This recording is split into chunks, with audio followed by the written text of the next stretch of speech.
तुम्ही कधी हे करून पाहिले का हो? एखादी रेसिपी बनवली आणि त्याचं शिल्लक राहिलेलं स्टफिंग आहे, त्या स्टफिंगपासूनच दुसरी रेसिपी तयार करणे. तर चला, मी असंच आज काहीतरी बनवलेलं आहे.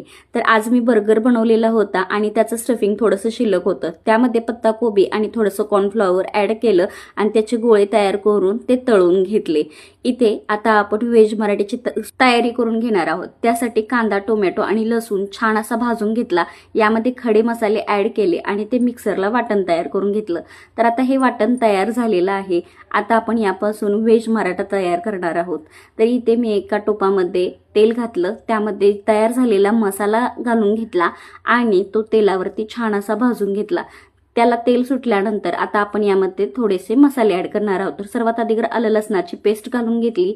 त्याचबरोबर लाल तिखट, गरम मसाला, खडे मसाले पावडर, हे सगळे मसाले मी घालून घेतले. धना पावडर, जिरा पावडर, लाल तिखट हे सगळे घालून घेतल्यानंतर थोडंसं पाणी टाकलं. पुन्हा थोडंसं आणखीन गरम करून पाणी घातलं आणि हे आमटीला उकळी येऊन दिली. उकळी आल्यानंतर जे मी बॉल तयार केलेले होते ते यामध्ये सोडले आणि 1-5 मिनिट पुन्हा एकदा उकळी मारून घेतली. वरून कोथिंबीर पेरली आणि सुंदर असा तयार झाला आहे व्हेज मराठा.